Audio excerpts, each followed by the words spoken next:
Hello, good evening, नमस्कार। First mobile network on moon यानी चंद्रमा पे पहली बार सेलुलर नेटवर्क लगने जा रहा है और इसका जो मिशन है, जो यह लगाएगा, डिप्लॉय करेगा या टेस्ट करेगा, वह मिशन ऑलरेडी लॉन्च हो चुका है। तो उस मिशन के बारे में देखेंगे कि वह कौन सा मिशन है, कौन लॉन्च किया है, कब लॉन्च किया है और मिशन के ऑब्जेक्टिव्स क्या है। और इस ऑब्जेक्टिव में तो मोबाइल नेटवर्क भी है एक, तो मोबाइल नेटवर्क या सेलुलर नेटवर्क कैसे वहां पे स्थापित किया जाएगा। और चूंकि मून ही एक ऐसा उपग्रह है जहां पे यानी अर्थ के अलावे बॉडी है जहां पे यहाँ से एस्ट्रोनॉट जाके घूम के आए हैं साइंटिस्ट। ऐसी बात नहीं कि पहली बार मून पे कोई आदमी गया ही नहीं है, मून पे गया है आदमी। क्लियर। तो वह मून पे आदमी गया है और मून से अभी तक कौन सा कम्युनिकेशन होता था, कौन सा नेटवर्क काम करता था, ये भी देखेंगे, है ना। और यह जो सेलुलर नेटवर्क क्या है, जिस तरह मोबाइल हम लोग यहाँ चलाते हैं तो क्या होता है, सेल टावर लगे रहते हैं जगह जगह, जैसे इस तरह का सेल टावर जगह जगह लगे रखते हैं जो कि कनेक्शन करते हैं एक से दूसरे के कनेक्शन। रिसीवर होते हैं जो मोबाइल से बात करते हैं या जो रिसीव करते हैं, जो भेजते हैं इंफॉर्मेशन, वह को जोड़ने का काम कौन करता है, यह सेल टावर करता है। That's why called the cellular network, यानी वह नेटवर्क जिसमें सेल टावर इंक्लूड होता है। सेल टावर, बहुत सारे सेल टावर बने होते हैं। क्लियर। चलिए शुरू करते हैं। इंट्यूटिव मशीन या इंट्यूटिव मशीन एक प्राइवेट कंपनी है और इसके साथ एक और चीज जुड़ा हुआ है, यह विश्व का पहला प्राइवेट कंपनी है। एक्चुअली यह यूएसए से बिलोंग करता है कंपनी, जिन्होंने फर्स्ट प्राइवेट कंपनी है जिन्होंने लैंडर को मून पे सक्सेसफुली लैंड कराया पिछले साल फरवरी 2024 में। क्लियर।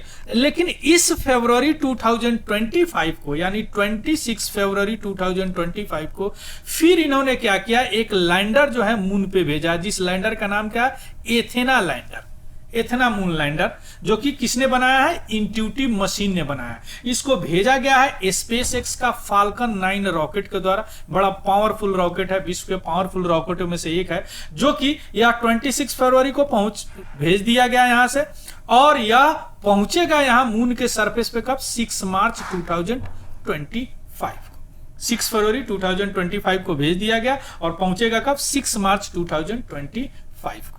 लैंडर है, लैंडर हमने भी भेजा चंद्रयान 2 और चंद्रयान 3 के माध्यम से। चंद्रयान 2 तो लैंडर क्रैश कर गया, लेकिन चंद्रयान 3 का जो लैंडर जो है वह सक्सेसफुली पहुंच के अपना काम कर दिया, काम बंद भी कर दिया और बहुत सारे रिसर्च भी करके भेजे हैं। क्लियर। लैंडर मीन्स क्या होता है, सरफेस पे लैंड करना, तो उसको लैंडर बोलते हैं। यह है लैंडर, यह लैंडर है एथेना। क्या नाम है इसका, एथेना। अब समझ गए। एथेना लैंडर जो है मून के सरफेस पे कौन भेजा है, इंट्यूटिव मशीन भेजा है। किस रॉकेट के तहत भेजा है, फाल्कन 9 रॉकेट के तहत। कब भेजा है, 26 फरवरी 2025 को। और कब वहां पहुंचेगा, 6 मार्च 2025 को। क्लियर। कौन, एथेना मून लैंडर, यानी चंद्रमा पे लैंड करेगा, that's why called the moon lander. और इंट्यूटिव मशीन के साथ एक और जुड़ा है, या पहली प्राइवेट कंपनी है जो कि सक्सेसफुली मून पे लैंडर को लैंड करा चुका है पिछले साल, यानी फेब 2024 को। और इस फेब 2025 को एक और लैंडर भेजा, एथेना। क्लियर, आया बात समझ में। अब यह कहां पे लैंड करेगा, उसका भी जगह है, टारगेट साइट जो है वह है मोन्स माउंटेन। यह एक्चुअली एक मैथमेटिशियन है नासा के, अमेरिका का, उन्हीं के नाम पे इस माउंटेन का नाम पड़ा है। एक्चुअली यह मून का साउथ पोल पे एक पर्वत है, उसी पर्वत का नाम है मोन्स माउंटेन। वहीं पे यह टारगेट साइड है, वहीं पे लैंड करेगा।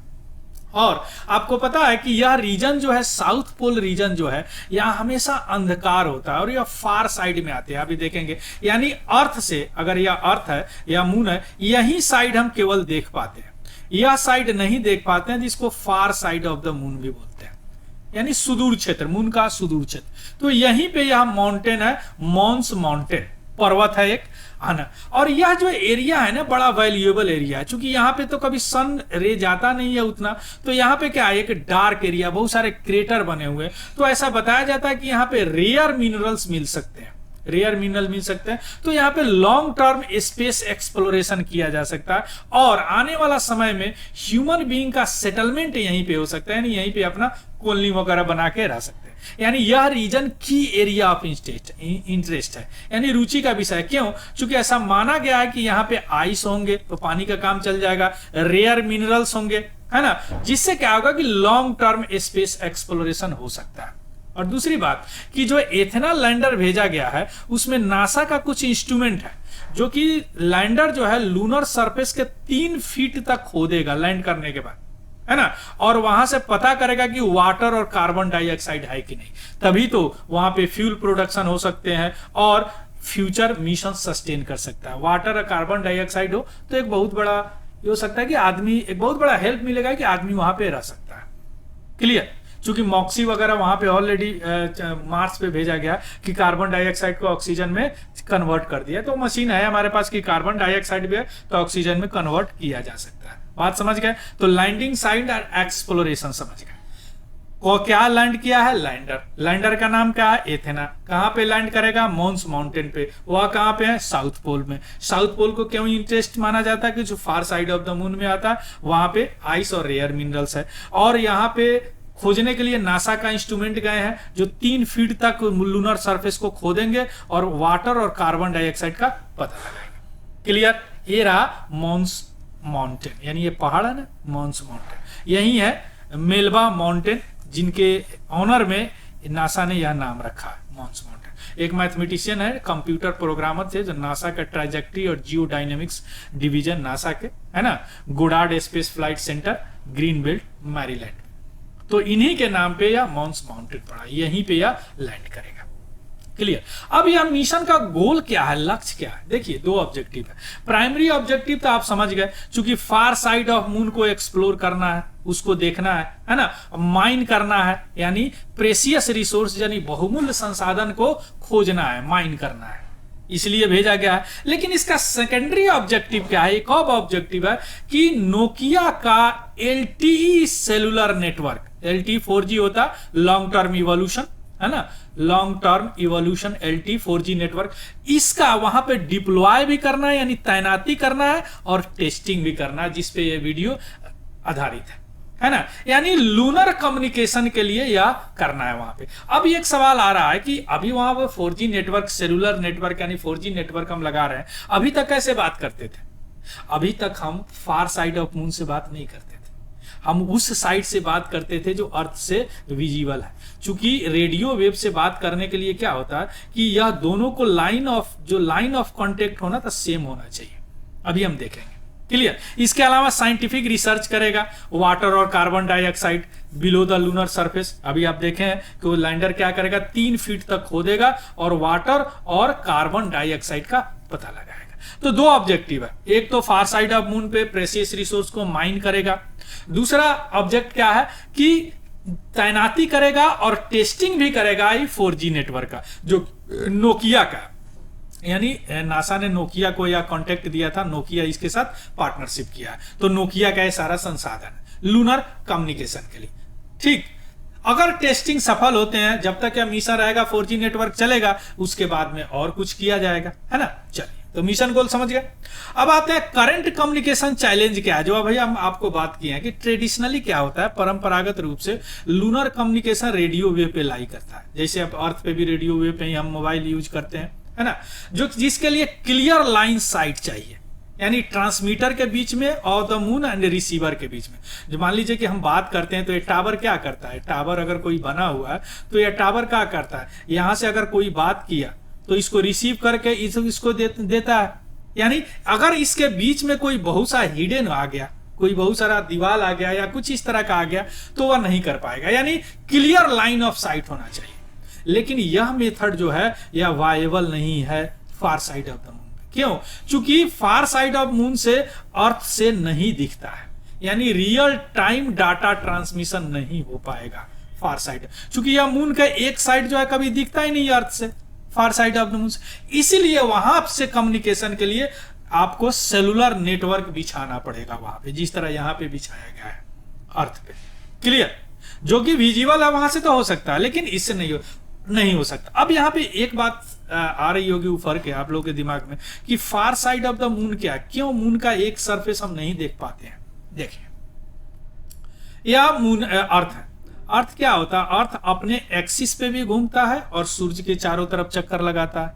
अपने एक्सिस पे 24 आवर में घूमता है, सूर्य के चारों तरफ 365 डेज में चक्कर लगाता। मून जो है अर्थ का चक्कर लगाता। अब मून भी अपने एक्सिस पे भी घूमता है और अर्थ के चक्कर भी लगाता है। अब आप जाते हैं, हर बॉडी में अपना एक ग्रेविटेशनल फोर्स होता है। अब जिस बॉडी का जितना वेट होता है, मास होता है, वेट होता है, उतना ही हेवी, उतना ही ज्यादा उसका ग्रेविटेशनल पुल होता है, खींचता है। तो यह जो घूमता है मून अर्थ के चारों तरफ, तो घूम तो जाता है लेकिन इसको अपने एक्सिस पर due to gravitational pull of earth इसको घूमने नहीं देता। इसीलिए केवल हम इसी साइड को देख पाते हैं, इसी साइड को देख पाते हैं। देखिए एक आदमी इसलिए चित्र बनाया हुआ कि इसी साइड को, इसको घूमने नहीं देता। क्यों? इसका ग्रेविटेशनल पुल। इसको बोलते हैं टाइडल लॉकिंग, है ना। अब यह जो साइड है इसको बोलते हैं फार साइड ऑफ द मून। इस साइड तो अर्थ से नहीं दिखा जा सकता, है ना। अब यहां से अगर कम्युनिकेशन किया जाए तो नहीं हो सकता। क्यों नहीं हो सकता? क्योंकि यहां से ट्रांसमीटर और रिसीवर जो अर्थ का जो अपना इक्विपमेंट है वो नहीं ले पाएगा रेडियो। तो इसीलिए यहां पे रिलायबल नहीं है ना, यानी कट जाता है कई बार। तो यहां पे अपना एक नेटवर्क डेवलप किया जा रहा है और यहां पे ह्यूमन सेटलमेंट का उम्मीद है, चूंकि रिसोर्स बहुत है यहां पे। क्लियर? रिसोर्स बहुत है। आया बात समझ में? इसीलिए हम एक ही साइड देख पाते हैं मून को। इस घटना को बोलते हैं टाइडल लॉकिंग, चूंकि इसके ग्रेविटेशनल पुल के कारण इसको घूमने ही नहीं देता है ना। आया बात समझ में? चलिए अब हम आते हैं कि क्यों सेलुलर टेक्नोलॉजी वहां पे लगाया जा रहा है। क्योंकि देखिए 2030 से पहले जो है नासा का एक आर्टेमिस प्रोग्राम है जिसमें फिर से ह्यूमन बीइंग को मून पे भेजने वाले हैं। तो वहां पे भेजने से पहले उनको एक रिलायबल कम्युनिकेशन चाहिए ना, कम्युनिकेशन चाहिए, वहां पे संचार माध्यम जरूरी है। इसीलिए यह पहले वहां पे 4G नेटवर्क वहां पे स्थापित कर रहे हैं। क्योंकि सेलुलर जो टेक्नोलॉजी है वो मोर इफिशियंट है। आप देख ही रहे मोबाइल से कितना अच्छा बात होता है, स्केलेबल है और हाई स्पीड अल्टरनेटिव है ट्रांसमिटिंग डाटा का और वीडियो फीड्स का। डायरेक्ट वहां से वीडियो कॉल करके यहां हर चीज देखा जा सकता है वहां से, अगर 4G नेटवर्क स्थापित हो जाता है तो। क्लियर? अब हम आते हैं नोकिया का रोल और डेवलपमेंट क्या है। देखिए 2020 में नोकिया बेल लैब्स को नासा से कॉन्ट्रैक्ट मिला कि आप एक डेवलप करो लो पावर और space hardened LTE 4G network lunar condition में, यानी लूनर का जो कंडीशन है, वहां का जो इन्वायरमेंट है, उस इन्वायरमेंट के लिए आप एक 4G नेटवर्क डेवलप करो। यह कॉन्ट्रैक्ट दिया गया क्या? नोकिया बेल लैब्स को, है ना, फिनिश कंपनी है। अब नोकिया ने क्या किया? यह डेवलप किया lunar surface communication system develop किया। कौन? नोकिया ने।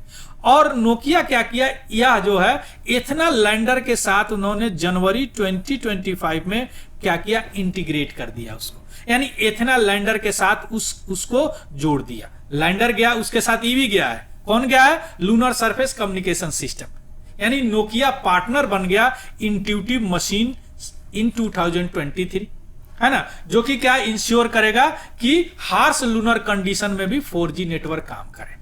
तो इस लेथेना लैंडर के साथ इनका लूनर सरफेस कम्युनिकेशन सिस्टम गया है वहां पे, जो कि इंटीग्रेट हो गया जनवरी 2025 में। 26 फेब 2025 को गया, 6 मार्च को पहुंचेगा। और नोकिया के साथ ये इंट्यूटिव मशीन 23 में या कोलैबोरेट किए, यानी पार्टनर बने, और ये इनको जो कॉन्ट्रैक्ट है मिला 2020 में मिला। क्लियर?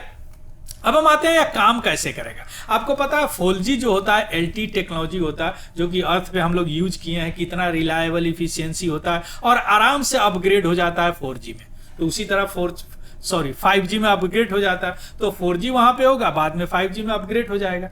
अब यहाँ क्या हो रहा है? इसमें लूनर रोवर और हॉपर भी है ना, और दोनों कनेक्ट करेंगे एथेना नेटवर्क से। देखिए यह जो एथेना जो है एक तरह का बेस स्टेशन की तरह काम करेगा। जो अभी आप देखें लैंडर, है ना, वह एक बेस स्टेशन की तरह काम करेगा।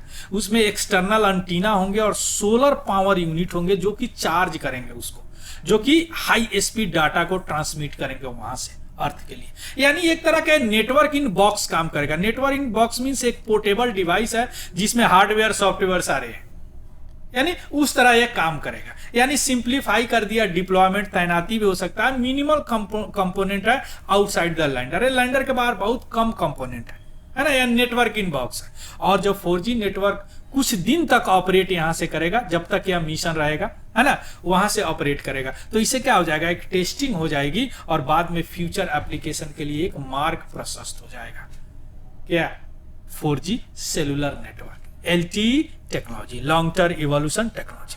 इसका PDF हमारे Telegram channel Tiwari general study, वहां से आपको मिल जाएगा, वहां से देख लीजिएगा, उसको भी ज्वाइन कर लीजिएगा। हालांकि इसका लिंक मैं डिस्क्रिप्शन बॉक्स में डाल दूंगा। और अगर इंफॉर्मेटिव लगा हो, कुछ सीखे हैं आप इससे, तो प्लीज लाइक, शेयर और सब्सक्राइब जरूर करेंगे, क्योंकि यह जो है स्पेस टेक्नोलॉजी के लिए बहुत इंपॉर्टेंट है। So thank you, have a good day and happy learning. Thank you very much.